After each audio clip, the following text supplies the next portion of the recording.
Hey, welcome to the Cash for Your Home podcast. So good to have you on the show here, Barb. Now, I know you're in Colorado, and I know you do a lot of cash offers for homes. So I wanted to have you on the podcast to talk a little bit about a cash offer for your home and what it is and what it means to a seller, a home seller.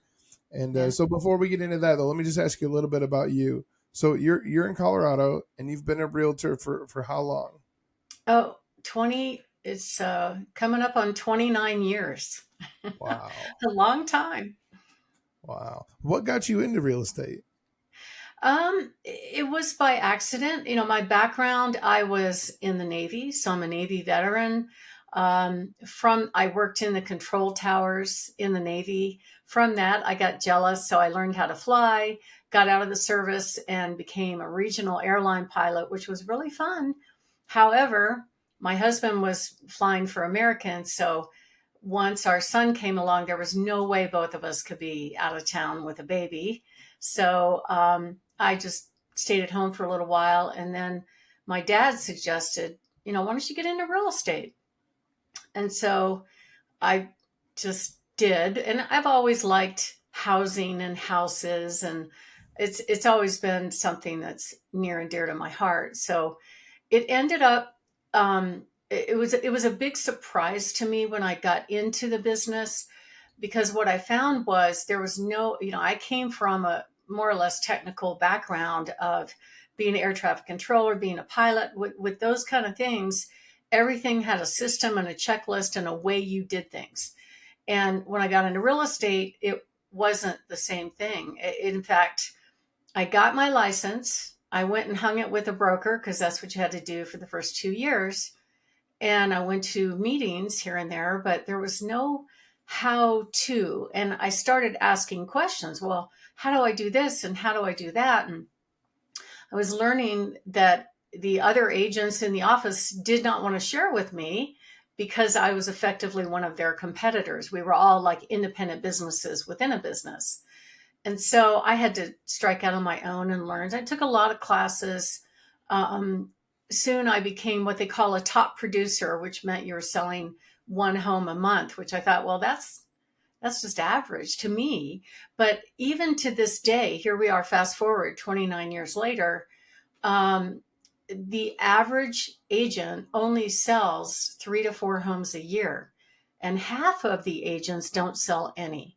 So there's a problem in the industry. They're not very good at teaching how to. There is no how to on how to help people buy a house or how to help people sell a house. And so everybody just kind of copies each other and does their own thing. And it really has been an education for me. So I, got with mastermind groups that were really doing it well. And that's where this cash offer program came from. Oh, wow. Because, if you look at the whole traditional sales process, it is not easy. It's not fun. I mean, you have to make your house look like a model. Most people's homes don't look like a model. And then you have to be available all the time to show the home. That's difficult for most people, especially if they have kids and dogs and cats and whatever. I had one that had birds recently. Um, and so when you have all those issues and you have strangers coming in your house judging the condition of your home, there's a lot of factors that happen. Is the agent that's with them going to encourage them to want to make an offer? How well are they trained? Well, they're not. In fact, they are actually going to say bad things about the house to try to position themselves as quote experts. And so we kept running against those headwinds. Most of my business is helping people sell a home, but we also have a whole team that works buyers. And we found that, sometimes the other agents that were supposed to be helping their buyers buy this home were working against them and talking them out of it. And it just didn't make sense. So and then once you finally do get a contract, then you're dealing with an inspection. And in this state, it's different in other states, but in this state, and it's probably true in many states, there is no criteria or basically government oversight to be a house inspector. Like I could be an inspector and I'm scary with the screwdriver in my hand, right? So these guys come in and they scare the buyer out of buying the home. They come up with all these ideas of why this home needs this or it needs that, which may or may not be accurate. And the agents are just determined to get stuff from the seller in that phase of the transaction. And some are legit, some are not. I just had just a few weeks ago, I had an agent turn the house into the county regional building department because it didn't have a permit for the basement, to get stuff. That was her motivation. So, and she even lied about it on top. She said, "Oh, regional building red tagged the house." So she sent it on text. So I walked down to regional building and said, "Did your inspector say this? They haven't even been in the house yet." And he goes, "No, we would never say that. We don't do that." So there's craziness that goes on in the industry, and the agents do it to justify their value, their worth, especially now when commission is no longer offered in the MLS. That's how they prove to their buyers that they have some value. Oh, let me just beat up on the seller and get stuff. So that whole experience from the time you go on the market to closing to the walkthrough, and they're still asking for stuff on the walkthrough if they don't like the way the repairs that were agreed upon were done, is not fun for sellers. And so many more and more, it's getting to be about 30% of home sellers now are willing to accept a cash offer and willing to take even less equity if they have to, just to avoid all that chaos. And that's why it's become very, very popular. It sounds like, first of all, I know it sounds like you deal a lot with sellers. You I do did. on the sellers. If you had to take a stab at it, as a wild guess, over the years, how many transactions do you think you've done in real estate over the years? I'm going to guess it probably between 3,000 and 3,500. Wow. So it's quite a Wow. bit. That's way above that average you were talking about. Yeah. That And sounds I like more enjoy like, it. It's fun. It's fun for me. I like people. I like helping them. I'm very, if they work with me, I'm their best advocate. I'm going to fight for them to the end because it means a lot to me that they have a good experience. And sometimes it's the outside environments like the other agents or the inspectors or the appraisers or the lenders that make the experience miserable. And that's why people are like, "Hey, I can just get, 6 or 8 cash offers, pick the best one, pick my closing date, collect the money at closing, I'm good to go." And it's as is. You don't have to deal with showings. You don't have to deal with getting kids and dogs out of the house. I have one client right now where her home is very personalized, lots of plants and just a lot of stuff everywhere. And that's the way she likes to live. And that's fine. Nice home in a nice neighborhood. But her pets are in one bedroom, some birds, probably a half a dozen parrot, whatever they are, parrots, little birds, and they're not in cages. And then she also has 3 cats, right? So you have to keep that door closed.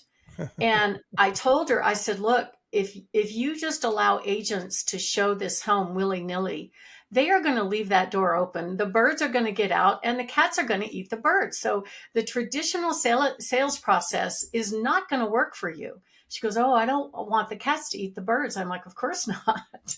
Now we have 2 solutions. We could just have a very narrow showing window and be there for the showings and stand guard on the bird room. That's one option. Or we could get her a cash offer where she doesn't have to have any strangers coming in her house. She doesn't have to decorate her house to make it look like a model, because a majority of the buyers decide whether or not they're going to go see a home based on the online pictures. That is, these days, that is your number one showing. Okay. And if you don't impress them, they are not going to even leave their fuzzy bunny slippers and get in their car and drive by right. to take a look at the home. It's just not going to happen, right? They have to love everything about it to get them to bother to pursue it. That's how it is right now. There's this expectation that I have to see every nook and cranny of the home before I bother to drive over to see it. And so for some people, the way they live, it's hard to present the home that way. It's just not going to work. So these cash offers are wonderful for them. I've not bought a ton of homes, but I've been around a little while, and I've never heard of anybody that I know selling a home without a showing. In fact, I've got a friend who just went under contract and we've been friends for a while, and I watched him sell his last home and buy this one, and I sell in this one, and the showings were just the worst because he's trying to work from home, and it's just Yeah. so I've never heard of someone selling their house without a showing. So that's a real thing. You can actually do that. Oh yeah, I do it all the time. In fact, I had one that we put on the market, and it was, we've been working on this for months. So we first met in July, and we established a price then. I said we got to revisit this before you go on the market late October. So we did that. And when we met late October, it was like, look, the market is correcting. The prices are dropping right now. And look at the homes that have sold for the original price that we talked about. They are nicer than yours. They have views. They have more square footage. Or you could be like everybody else and stick your home on the market for that time frame and wait 3 or 4 months to get a contract. Well, she's got a pregnant daughter in another state, so she can't wait 3 or 4 months. I said, you need to price the home below current market value to get a contract right away. So we dropped the price about 4.5%, went on the market, and it sold day one with a cash buyer sight unseen. And Wow. we got it 10,000 over asking. So it was a cash buyer, and it was Mhm. 10,000 over asking. Yep. Well, And no one saw the house. In fact, the buyer didn't see the house until days later, and she said, yes, I still love it, and no inspection, and we're good to go. No so appraisal. that's I want to eventually circle back to how your brokerage is different in that you have these offers and how that pertains to your brokerage. But first, when I hear about cash offer, I just think, I mean, I don't know why, but I think like, oh, foreign investors, like Russian oligarchs with billions of dollars. Like, but you said that the cash offer buyer, she came and saw the house after the fact. So who That's are right. these buyers? Who's putting the cash offers out there? You know, it varies. We have local buyers that want to buy homes, right? And just to back up a little bit, it's all cash to the seller at closing, right? They end up with real money at closing, whether they're getting a loan or not. However, it's the loan process and the appraisal process and loan approval process that are just 3 or 4 of the factors that could derail a closing or delay a closing or put it in doubt. Let me share a story with you. I had last year, I sold a listing. It was a Marine. He was a former infantry officer, which my son does that. And so very near and dear in my heart. He went on to be a CEO of something, kind of a bigwig. And I was sitting with him. And when I first met with him, I said, what's most important about selling your home? He goes, I want the most money. I said, okay, well, the way you get the most money is not by overpricing. It's not going to work. And I could tell he wasn't all in with me, right? So one of our options, besides just showing up with cash offers, is we put the house on the market. Nobody gets in the door until the open house, and it's only open for 1 hour. So we did that. We went on the market. We priced it what we call very realistically. We had 40 people in the house in 1 hour. I got 10 offers, but it was the offer presentation time that was exciting because when I sat down with him, I was so proud of myself. I had probably at least half of those 10 offers were over asking price. The top two highest one was at six. It was just over asking price, but then they were willing to go up to 680 cash. I'm like, great. Then there was another one that was just over asking price, and they do something called an escalation clause. We'll pay 2,000, 5,000 over the highest offer up to X. Well, their X was like 720. And so I said, but that buyer is not cash. They're getting a loan. And we have to prove to an appraiser that this home is worth that number of 720. Well, the highest number we had was 7, which was a much more updated home. So the chances, and it had views. So the chances of getting that number were not as good. And so I explained the whole process that, if they're getting a loan, we go under contract, they do the inspection, then they have an appraisal. And if the appraiser doesn't think it's worth that much, the appraiser could say, no, and now we have to walk the price backwards. So he looked at me Well, first of all, when I presented the offers, let me back up. When I presented the offers, I said, okay, this is what we have. And he goes, oh, Barb, when we first met, I told you I wanted the most money. How are you going to get me the most money? And I was a little intimidated. I was all proud of myself sitting there with 10 offers. In fact, I asked him, isn't this fun? And he was scorning at me like, get me the most money. I'm like, okay, yes, sir, I'm on it. So I said, all right, this is what I'm going to do. I'm going to go back to the top two buyers and I'm going to say this. I'm like, okay, look, we have other offers. You know, there's a lot of good competition. Is this your buyer's best and highest? You need to tell me what is your best and highest because they're only going to pick one buyer. So both of those buyers came up in price. One came up, the cash buyer came up to 700, so it came up 20,000. And then the other agent told me, "Oh yeah, she'll go to 740. I know for sure." Right? So, so I presented the whole scenario of if we take the 740, we still got to worry about the appraiser that may walk the price down because we didn't have similar sales to substantiate that number. And he looked at me and he goes, seems to me this process is like wallowing around in the mud until the end when you know you're going to close. And I said, that's exactly right. It That's was like hilarious. he related it to some kind of marine event. Like, let's wallow in the mud, let's beat each other up, and then okay, we're good. We're going to close.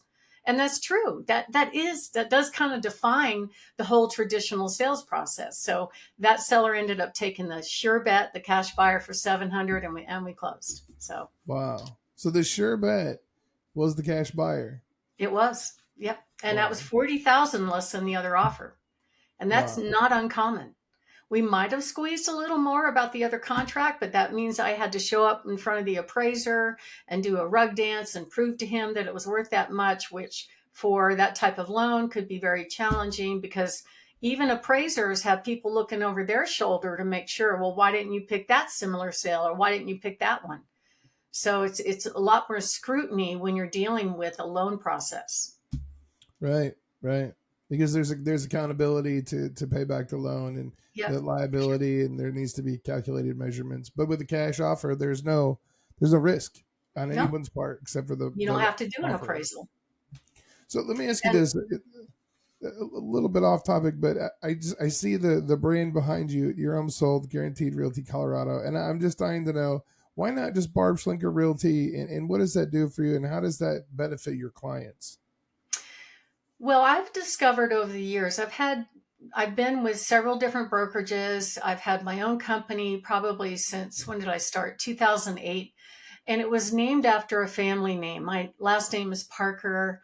I'm sorry, my maiden name was Parker. My current last name, my now permanent last name is Schlinker, right? Which people have a hard time remembering Schlinker. And I learned from my father-in-law that it might have formerly been a name of St. Clair. And I'm like, oh, that sounds good. So I named the company Parker St. Clair. And what I found from doing the marketing that I was doing, the people calling in when my staff answered the phone, hey, Parker St. Clair Realty, can I help you? They're like, oh, is this Barb's office? They didn't know if they were at the right place. And over that time period, I discovered that the brand at that time, it wasn't what they were looking for. They didn't care because the brand didn't mean anything to people. It was just like Parker St. Clair. What does that mean? Right. The whole thing about your home sold guaranteed realty is that we offer guarantees for buyers and sellers, a whole bunch of them. And the idea of naming the company what we do for our customers for me was very, very attractive, right? So when people go online, because they do now, they don't just rely on an ad or a mailer. They're going to go from there and they're going to go to Google, which is your specialty. You helped me with that. Thank you very much. Um, and they may not remember what they saw, but they're going to Google something about that. And hopefully, if we're doing our job right, we're coming up, right? It's a benefit rich name and it's very effective. Wow. In fact, So they did some generic searches to find out, all right, let's search all the local brand names you've heard of, Remax and Keller Williams or whatever. And just doing a national search, and your home sold, those 3 words got triple the results because Wow. it's benefit rich. So by having a brand that is more successful per se, that actually benefits your clients because your listings will get more exposure. You're Absolutely. and by having these listings, then you have more options for buyers with listings that are your listings. Yeah, for sure. So at the end of the day, your success is actually their success, which helps you grow your business and make you a better asset for them to leverage into better situations for them. Yeah, I mean, we get the job done for sure, and that's our goal. I mean, it's so funny. I had the pleasure of meeting with a 91-year-old veteran who was a POW in the Korean War. I didn't find that out until the end of our meeting, and my jaw just dropped. It was just shocking to hear his experiences. But he's still healthy at 91, doing great. And he bought the house, where kind of late in the market. So he bought it with his VA benefits, 100% financing. And he put it on the market with another realtor. They were on for about a year. And it just wasn't working. So he canceled his contract with her and he called me. Well, the way real estate agents work is to get business. Many of them will, if a seller cancels their agreement, they will immediately just call and go, hey, do you want to sell your house? Do you want to sell your house with me? It's not like that we give out their phone number, because we don't, but they can use all kinds of spy software and find out their phone number.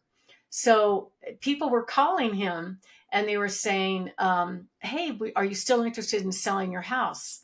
And he's like, and he was there for every showing, so he knew who came over. He's like, well, where you been? I've had it on the market for the last year. And every single one of those callers, when he asked them that question, they hung up on him. They didn't know what to say, right? It's like, you want to list my house, but I've had it on the market. How come you haven't shown up with your buyer before? Right. Even somebody came to the front door and said that. But the answer is, well, if you were my client, my job is to sell your house, and I would absolutely do it. And that's why we've named this company this way. Wow. So it's really kind of a different way of looking at real estate altogether. Instead of focusing on buyers and kind of having lackluster numbers per se, you're focusing on helping people sell their homes, and in the process, you end up really helping more people and making it more beneficial program. Yeah, I mean, our open houses that we have, they average 20 to 40 people. My biggest one was 173 in 1 hour. Yeah, but that was during the boom. We've gone to a number of open houses, and I got to tell you, I've never seen more than a few people at an open house, if that. Most of the time, it's just me and my wife and kids tromping through somebody's house, muddying up the floors, eating a cookie. Yeah. It's just us. Yep. Wow, that's incredible. Yeah, and that's all about creating demand. So we know how to do that, and that's what we do. So if a home seller wanted to go on the market and try to attract somebody like that, and just see what the open market would bring, versus looking at one of the half dozen or more cash offers that we have, that's fine. Our goal is to get them 100% of market value, or we'll guarantee that we'll pay them the difference. So you have a source, like a kind of like a pool of cash offer investors. We do. We have just within the platform, we have over 67 of them right now. Plus, we have our own internal cash offers. One of my cash buyers and one of my agents is really good at. She, for some reason, she attracts people that like to invest in real estate in her business. So typically, I'll tell her before the house goes on the market. I'll say, "Hey, Jen, I got this one listing," and I'll tell her about it. She goes, "Oh, I have a buyer." And so she's from China, so she has a little bit of an accent. She's really adorable, real smart, really great agent. And she will run through, in fact, I just saw her yesterday. She ran 11 buyers through this listing before we ever went on the market. Wow. And Wow. those are live in person, people that will pay cash, people that will let them stay after closing if they need to get themselves, organized before they move on to their next house. We have a lot of options for people. And the other way that we could use cash offers, which I think is very important, is the number one question I get when I have a listing on the market and an agent went through with her buyer, the buyer likes the house, they will call. And the first question is, do you have any other offers? Well, with all of our listings, I can say, yes, I do. Bring your best and highest, and we'll be presenting offers, whatever, Monday afternoon. Because I do. I have on any listing at least a half dozen offers that they're going to have to compete with. Wow. So Wow. that's one way we can use it. And then another way, and this happened before. I'm going to talk story because I think people relate to stories. I had an agent that came to my listing, and we've been on the market a while. We started high. Even they don't always listen to me, and they start their price a little bit high. That didn't work. We worked it down. We're finally getting offers. I'm like, okay, if you're getting an offer, you're in the ballpark. Stay right there, right? The problem was the offer that we got was contingent on them selling their home, and this was recent. So this was kind of like a even more varsity education for me about how little these other agents actually know about selling real estate, right? So I said, look, I said, all right, well, I will present it because we didn't have any other options, right? And the seller was willing to look at an offer contingent on this buyer's home selling that was not on the market yet. So my first question to her was, well, do you know where you're going to price this home? No, not yet, but it's really beautiful and blah, blah, blah. And I'm like, okay. And then they insisted that we change the status in the MLS to tell the world that we had a contract. And I tried to talk the sellers into saying not to accept that status because other agents don't understand it and they assume that the home is not available, even though the status means that the seller accepted a contingent contract, but the buyer's home is not sold yet. So that was one of the things that they negotiated. And then the number two thing was that, I said, look, what is the address of the home that your buyer has to sell? She gave me the address. So right when we were on the phone, I put it up in my cash offer app and presented it to those 67 cash buyers. Immediately, I got 6 offers. I said, hey, I have 6 offers on that home. How about if I present these to you and your seller? Her answer was, no, we're just going to do it the traditional way. So she was like, no, I don't want anything to do with whatever you have to offer me. But the way I see it is, if a buyer really wants to own this house, she didn't even give her clients the opportunity to take a look at those offers. And then a week later, the house goes on the market. No kidding. It should be selling for $525. They priced it at $710. There's just no way, while I'm still slightly young, that home is going to sell anywhere near that number. And I'm like, what is she doing? She's wasting everybody's time. So thankfully for the seller, they asked for a bunch of stupid stuff on the inspection. We didn't reach agreement and the contract fell apart. Yay. And I sold it myself. Okay. All right. Let me ask you this. So I got about 10 minutes left here. Let's do 2 things. First, what is the wildest thing you've ever experienced in all your years of real estate? And then after that, give us the top 3 advantages to using a cash offer program. The wildest thing. Well, I would say I've had a lot of, I do handle homes. I've handled about 200 homes that were taken back in foreclosure from the Secretary of Veterans Affairs over the last 12 years now. And there was one actually last year that was pretty wild, where I don't know if I should tell this story, but basically the home had a domestic dispute that ended up in a triple murder suicide. Wow. And so in our state, and it varies state by state, if there has been what they call a psychological event in the home, we're not allowed to disclose it without permission from the sellers. So that was the first thing I did. I asked the VA because I know our contracts, make us not liable. For sure, all the neighbors knew this had happened, right? Basically, they got into a fight. He killed her and her girlfriend who was there, and she was pregnant, and then he killed himself, all in this one room in the front. And so I'm like, okay, then I went to Google and I'm like, because one of the things that they do is ask us, what is your opinion of its value? So I asked Google, how much less would a buyer pay if the home has had a triple murder suicide?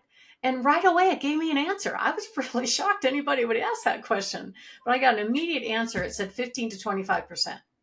So when I gave them an opinion of value, I whacked the price. It should have sold for 500. I said, we need to price it at 350. And they didn't listen to me because they also bring in an outside appraiser to establish value. They priced it at $399, which was still $100,000 worth its current market value. The moment I put the home on the market, immediately showing after showing, the agents calling, going, oh my God, my buyers love it. And so we can't disparage a property online. But I did put in the showing agent remarks, please Google the address before you show. I figured they would do that, right? No, they weren't doing that. So this one agent called and she goes, my buyer loves it and they want to make an offer. And I said, okay, did you Google the address like the instructions said? And she goes, yeah. And they just love it. I said, okay, well, I have permission to disclose that this is the site of a triple murder suicide. And I get this long pregnant pause and let me talk to my buyer. And even the ones that went to all the trouble to make a written offer, there were 20 offers. I sent it in writing after that because I had a feeling they still didn't know. And the reason I did it was I wanted the buyers to be fully informed about everything about that I knew about the property, especially it would be horrible for them to find out after closing about this, right? Because the neighbors are going, hey, did you know? They're going to tell them. So I sent emails to all of them, and 3 of the 20 dropped off and ended up selling for $455. So Google was wrong. It was only about 10% off market value at that time. But what it taught me is that a majority of the real estate agents out there don't do any research, right? They just get a buyer that says, hey, I want to see it. They pop tart out of the toaster, go show it, and hope to make a commission. And they don't really research the property. What it shows me is that I really have this sense of. Did you say 21 years? Even though there's 21 years. 29, yeah. 29 years. So many people, even after 5 to 10 years, they just get cold and it becomes, routine and rote, and there's not really much passion in it. But when I hear this story, what I hear is, you still really care about the buyers and the sellers. You really still care about the people. Yeah. It really is kind of a passion project, and it's something that you're deeply connected to, and that's what sticks out to me about that. Yeah, I mean, it's important that I do the best thing I can for them with whatever tools and knowledge I have. And to me, it would be irresponsible for me not to know, right? And so that's why I do the radio show every week. That forces me to study the market and different aspects of the business and tell the stories that I have, in hopes that the consumers that are listening, which I get more and more of them, is kind of fun. I do talk smack about real estate agents on the show. I don't say their name. I just tell the story and the experience so that they can apply it to their knowledge. Because what I find working with customers is they don't know. They just assume just because you've been in the business 3 years or 5 years or 10 years, whatever it is, all there is to know about real estate. And not everybody knows all there is to know. I learn stuff every single week, but I'm just saying that there are some people that in the agent industry that don't make it their business to find out, and I do. So, wow, you mentioned a market report. You do a market report? Is that right? Do you do? How often do you do that? Once a month. So I'll send it out to my entire database, and it's included with the video because I know a lot of people don't like reading. I get hundreds of emails every single day. So for me, it's like Craigslist going down. I can't process all of them. So I'm just looking for the ones that I really care about. But at the end of the day, people really love something short, not a long video, but a short 3 to 5 minutes. Hey, this is what's going on. Okay, got it. So I bring in statistical data from really quality professional stuff. Like the MLS statistics are awful. They come out once a month. They don't really tell the real story. And so I'll talk about that, and I'll talk about just some tips on the secret sauce to get the most money when you're selling, some ideas to get your payment down when you're buying, anything like that to help them whenever they are ready to do real estate. So How does somebody get on the mailing list to get that market report? just go to barbhasthebuyers.com. Barbhasthebuyers.com. Yep. And I noticed that you've got kind of a nickname, Colorado Barb. And also in doing a little research, I found out that your name is actually a real estate keyword in the Google keywords section. That's amazing, actually. It's 29 years. You've helped me with that for sure. But because the name Schlinker is kind of like, what's that? How do you say that?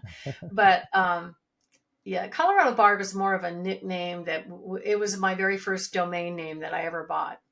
And it was just a fun thing. So I named my email after it. A lot of my colleagues in my mastermind group call me that, but you can call me anything you want. Just go to barbhasthebuyers.com. All right, lightning round. Quickly, top 3 reasons to go with a cash offer.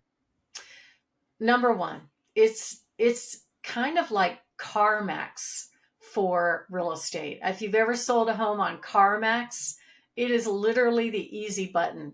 You put your car in online, you get an offer, you go down there with the title, and you get a check. It's done deal, no repairs. You can pick your closing date. Typically, you can close and be done in 2.5 weeks. Oh, wow. But that is not the only offer. We've got a half dozen of different offers that you get to choose from, whichever one is the best one for you.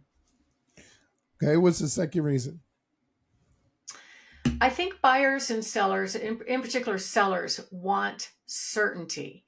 And there's nothing more frustrating for home sellers when they go on the market and it's not selling and they don't know when it's going to sell.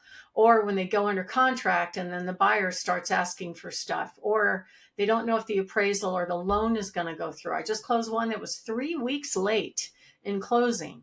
And no matter how I tried to push it along, it seemed to me the buyer's agent team, it was a part-time job for them. And, I was like, guys, I needed this information as soon as you got it so we could close when you said you're going to close.